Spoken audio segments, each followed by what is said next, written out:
నమస్తే, తెలుగు రాజ్యంకి స్వాగతం. నేను మీ Sandhya. Srikalahasti MLA Bojjala Sudheer Reddy deputy CM Pawan Kalyan గారి చుట్టూ ప్రదక్షిణలు చేస్తున్నారా? ఆయన మెప్పు కోసం, లేకపోతే ఆయన దృష్టి ఈయన మీద పడ్డం కోసము నానా తంటాలు పడుతున్నారా అని అంటే ప్రస్తుతం జరుగుతున్న పరిణామాలు చూస్తే అవుననక తప్పదు. అయితే వీరిద్దరి మధ్య గ్యాప్ ఎందుకు వచ్చింది ఏంటనేది మీ అందరికీ తెలిసిందే. ఎమ్మెల్యే సీటు కేటాయింపుకు సంబంధించి జనసేనకు ఇవ్వాలనుకుంది. లాస్ట్ మినిట్లో అటు బొజ్జల సుధీర్ రెడ్డికి కేటాయించడం, అనూహ్యంగా ఆయన అధిక మెజార్టీతో విజయం సాధించడం ఇదంతా మనకు తెలిసిందే. మరి ఇప్పుడు ఎందుకు పవన్ కళ్యాణ్ వైపు ఆయన టర్న్ అయ్యారు? ఆయన ప్రాపకం కోసం ఎందుకు అంతలా ఆయన చుట్టూ ప్రదక్షిణలు చేస్తున్నారు తెలుసుకునే ప్రయత్నం చేద్దాం. చరిత్రకారులు, రాజకీయ విశ్లేషకులు చిల్లగడ శ్రీకాంత్ గారు మనతో ఉన్నారు. ఆయన మాటల్లోని శ్రీకాంత్ గారు నమస్తే అండి. నమస్కారం సంధ్య గారు. ఎవరు ఎప్పుడు ఎవరిని కలుస్తారు, ఎందుకు వాళ్ళ మధ్య దూరాలు పెరుగుతాయి, మళ్ళీ వాళ్ళు ఎందుకు కలవడానికి ప్రయత్నాలు చేస్తుంటారు అని అంటే క్వశ్చన్ మార్క్గానే ఉంటుంది. అంటే రాజకీయ అవసరాలా, వ్యక్తిగత అవసరాలా, ఇక ఆపాదించుకుంటే చాలా ఉంటాయి. మరి ఇప్పుడు బొజ్జల సుధీర్ రెడ్డి గారు డిప్యూటీ సీఎం పవన్ కళ్యాణ్ గారి చుట్టూ తిరగడానికి ప్రధాన కారణం ఏంటి? ఇది చాలా మంచి ప్రశ్న సంధ్య గారు. కొన్ని దశాబ్దాల వెనక్కి వెళ్ళి మాట్లాడుకోవాల్సినటువంటి నేపథ్యాన్ని మీరే అందించారు. ఎందుకంటే ద్విసభ్య నియోజకవర్గంగా ఉండేది శ్రీకాళహస్తి. ఓకే, ద్విసభ్య నియోజకవర్గం అంటే ఒకే శాసనసభ నియోజకవర్గానికి ఇద్దరు శాసనసభ్యులు ఉంటారు. ఇద్దరు శాసనసభ్యులు, ఒకరు ఓసీ, ఇంకొకరు ఎస్సీ, అలా ఉండేది. ఆ తర్వాత జనరల్ నియోజకవర్గంగా మారింది. పూర్తి స్థాయిలో జనరల్ నియోజకవర్గం ఒకే శాసనసభ్యుడితో. ఇక్కడ అడ్డూరి బలరామరెడ్డి, దశరథరామరెడ్డి, ఆ కుటుంబం ఇక్కడ మొదట ప్రాతినిధ్యం వహించింది. నీలం సంజీవ్ రెడ్డి గారు అనంతపురం జిల్లాలో ఓడిపోయిన తర్వాత తరిమల నాగిరెడ్డి గారి చేతిలో ఆయన నియోజకవర్గం అవసరమైతే ఇక్కడ అడ్డూరి బలరామరెడ్డి గారు ఆయన రాజీనామా చేసి నీలం సంజీవ్ రెడ్డి గారిని ఇక్కడికి తీసుకొచ్చి పోటీ చేయించి గెలిపించి 55 జనరల్ ఎన్నికల్లో కూడా నీలం సంజీవ్ రెడ్డి గారు గెలిచి ఆయన ఆంధ్రప్రదేశ్ ముఖ్యమంత్రి అయిపోయారు. నీలం సంజీవ్ రెడ్డి గారు ఆ తర్వాత ఏమైందంటే నీలం సంజీవ్ రెడ్డి గారు కాలక్రమంలో ఆయన కేంద్ర మంత్రి, స్పీకరు, రాష్ట్రపతి ఇవన్నీ కూడా చేశారు. అదొక కథనం, పూర్వకథనం. అది అయిన తర్వాత మీకేంటంటే గంగసుబ్బరామరెడ్డి గారు తర్వాత గంగసుబ్బరామరెడ్డి గారు కుమారుడే బొజ్జల గోపాలకృష్ణారెడ్డి గారు, ఈ సుధీర్ రెడ్డి గారి తండ్రి గారు. ఆయన పలు పర్యాయాలు తెలుగుదేశంలో ఆయన శాసనసభ్యుడిగా గెలిచారు, రాష్ట్ర మంత్రిగా రాణించారు.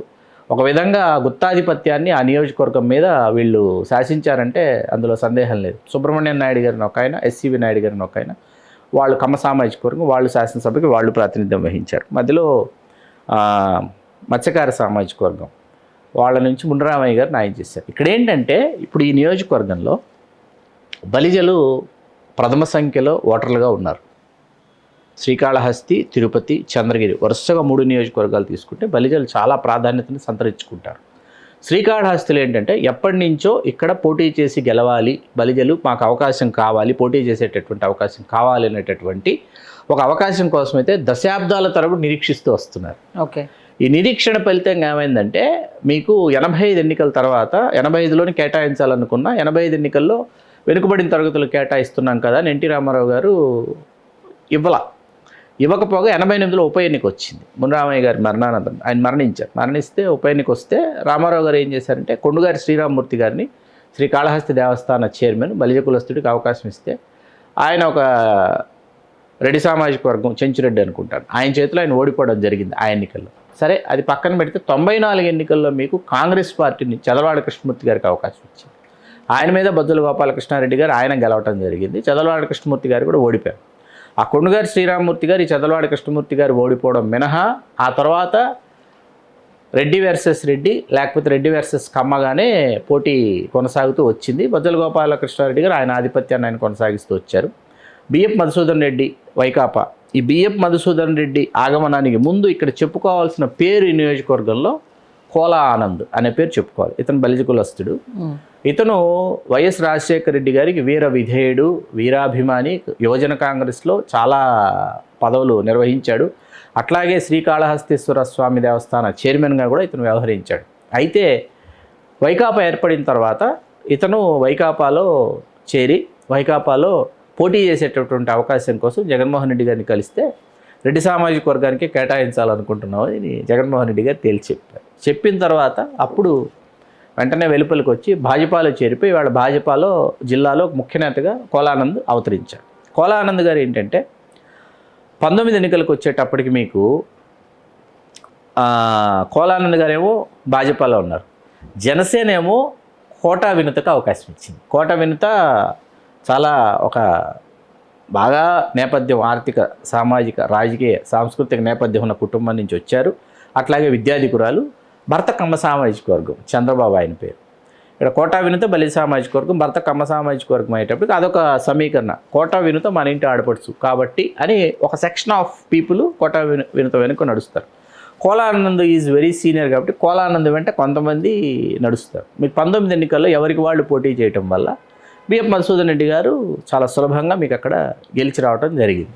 ఓకే, వైకాపా అభ్యర్థి, వైకాపా వేవ్ కూడా ఉంది కాబట్టి అప్పుడు 24 ఎన్నికలకు వచ్చేటప్పటికి కోటా వినుత దంపతులు ఎవరైతే ఉన్నారో వీళ్ళు నియోజకవర్గంలో జనసేన కార్యక్రమాల్ని విరివిగా వాళ్ళు నిర్వహించుకుంటూ వచ్చారు. ఏ స్థాయిలో అంటే ఆర్థికంగా కూడా డి అంటే డి అనే పరిస్థితుల్లో ఉండటంతో బిఎఫ్ మధుసూదన్ రెడ్డి గారు ఆయన చాలా కంగారు పడిపోయాడు. ఆయనకు అవకాశం అసలు శ్రీకాళహస్తి ఖచ్చితంగా జనసేన చేజిక్కించుకుండి ఉండింటే ఖచ్చితంగా కోటా వినుత శాసనసభలో ఉండేది. అయితే చంద్రబాబు నాయుడు గారు సుధీర్ రెడ్డి, అప్పటిదాకా సుధీర్ రెడ్డి గెలవాల, గోపాలకృష్ణారెడ్డి గారి కుమారుడు, సుధీర్ రెడ్డికి అవకాశం ఇవ్వాలని కాళహస్తి, తిరుపతి తీసుకుంటున్నారు కదా, కాళహస్తి కూడా మీరు తీసుకుంటే ఎట్లాగని చెప్పి తిరుపతి విడిచిపెడుతున్నాం జనసేనకి, కాళహస్తి తెలుగుదేశానికి కావాలని చంద్రబాబు నాయుడు గారు పట్టుబట్టడంతో సుధీర్ రెడ్డి గారు ఇక్కడ ఆయన పోటీ చేయటం.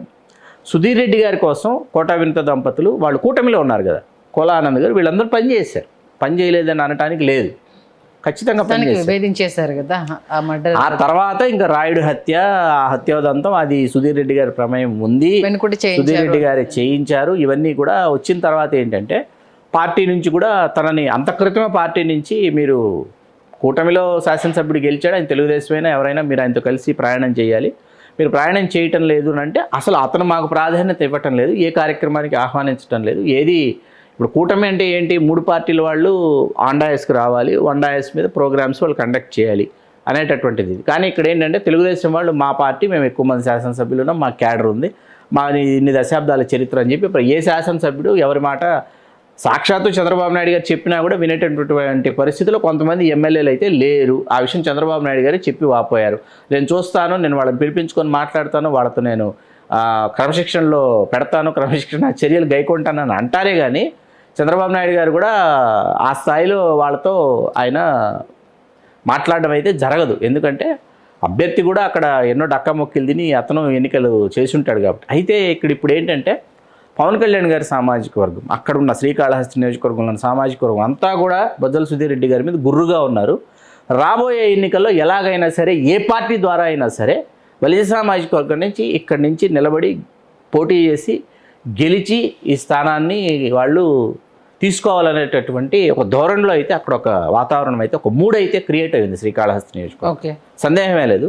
అది వాళ్ళ అస్తిత్వానికి, రెడ్ల అస్తిత్వానికి, ఆ నియోజకవర్గంలో వాళ్ళ ఆధిపత్యానికి చాలా పెద్ద ఎత్తున చెక్ పెట్టబోతోంది. అది వాళ్ళకి తెలుసు, వాళ్ళ పునాదులు కదిలిపోతాయని వాళ్ళకి తెలుసు. వాళ్ళు ఎంతసేపు ఏంటంటే మొన్న కూడా మీకు జనసేనకి శ్రీకాళహస్తీశ్వర స్వామి దేవస్థానం చైర్మన్ ఎవరు, జనసేనలో కొట్టేసాయి. అంతసేపు మీరు చైర్మన్ తీసుకోండి, గుడి చైర్మన్ అంటున్నారు, అది అంతే ప్రెస్టీజియస్ పోస్ట్ అనమాట. తిరుపతి తర్వాత శ్రీకాళహస్తి చైర్మన్కి అంతే, శ్రీశైలం శ్రీకాళహస్తికి అంత అక్కడ ఉంది, విలువ ఉంది ముందు. కాబట్టి అది ఇచ్చేస్తున్నారు. ఇచ్చిన తర్వాత ఏమైపోతుంది, 2 సంవత్సరాల కాలం చైర్మన్ కళ్ళు మూసి చేసేలకు అయిపోతుంది. అయిపోయిన తర్వాత ఏముంది, అగైన్ మళ్ళీ పార్టీలో పనిచేసుకుంటూ తిరగాలన్నమాట. మాజీ చైర్మన్ ఏముంది, గుడి చైర్మన్ అంటే ఏంటండి, మీరు విఐపీలు వస్తుంటారు, విఐపీలకు మీరు దర్శనం చేయించాలి, సేవలు మీరే చూసి పెట్టాలి, చేసి పెట్టాలి, వేదాశీర్వచనం కానీ, లేకపోతే రాహుకేతు సర్పదోష నివారణ పూజలు కానీ, లేకపోతే జ్ఞానప్రసూనాంబ అమ్మవారి దర్శనం కానీ, స్వామివారి శ్రీకాళహస్తీశ్వరుడి ఏదైతే వాయిలింగ్ ఉందో దాని దర్శనం కానీ అవన్నీ చేయించాలి, ప్రసాదాలు ఇవ్వాలి. వీళ్ళు పాపం సాయంత్రం ఇంటికి వెళ్ళినా, పొద్దున్నింటికి వెళ్ళినా వీళ్ళింటికి ప్రసాదాలు వస్తాయి, కొబ్బరి చెప్పులు వస్తాయి, పొలమాలలు వస్తాయి, అయిపోయింది, పట్టు శాలువులు వస్తాయి. 2 సంవత్సరాల కాలం ఇలాగే కొనసాగుతుంది, అంతే కదా. ఈ లోపల ఎమ్మెల్యే పాపం నియోజకవర్గంలో ఆయన ఏ స్థాయికి ఆయన ఎదుగుంటాడన్నది వీళ్ళ ఊహలకు కూడా అందదన్నమాట. వీళ్ళు కళ్ళు మూసి తెరిచేలోపు ఆయన ఎక్కడో ఉంటాడు, వీళ్ళు ఇక్కడే ఉంటారు. ఆ నిజం ఎమ్మెల్యేగా పోటీ చేసి గెలిచే వాళ్ళకి తెలుసు. ఒక గుడి చైర్మను, టౌన్ ప్రెసిడెంటు, లేకపోతే ఏమంటారు దాన్ని, మార్కెట్ యార్డ్ చైర్మన్, ఇట్లాంటివి, టౌన్ బ్యాంకు డైరెక్టరు, ఇట్లాంటి పోస్టులు కట్టబెడతారు. తక్కువ 2 సంవత్సరాల పదవీ కాలం ఉన్నటువంటి నామకే వాస్తే పోస్టులు ఇవ్వడం అనమాట.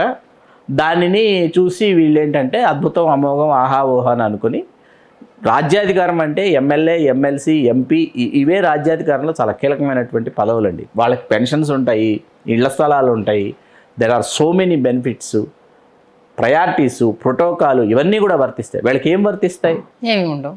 మొన్న చెప్పుకోదగ్గ స్థాయిలో ఏఎంసీ చైర్మన్లు ఇచ్చారు, ఏఎంసీ చైర్మన్లు ఇచ్చారు అన్నారండి. జనసేనకి ఇచ్చారు, మా మదనపల్లి ఇచ్చారు, ఆళ్ళగడ్డ ఇచ్చారు.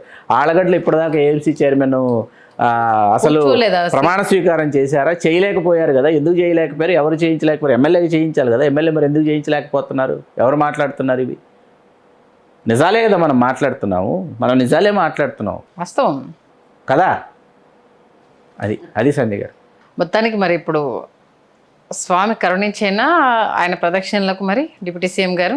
అంటే మీరు వేసిన ప్రశ్న ఎటువంటి ప్రశ్న అంటే, కరుణించేనా అంటే ఆయన ఇప్పుడు సుధీర్ రెడ్డి గారి పట్ల కరుణ చూపించారు లేదా దయని ప్రసరించారు అని అనుకుందాం. సామాజిక వర్గంలో, నియోజకవర్గంలో ఎవరు ఇక్కడ చెప్పండి, కంప్లీట్ చేయండి.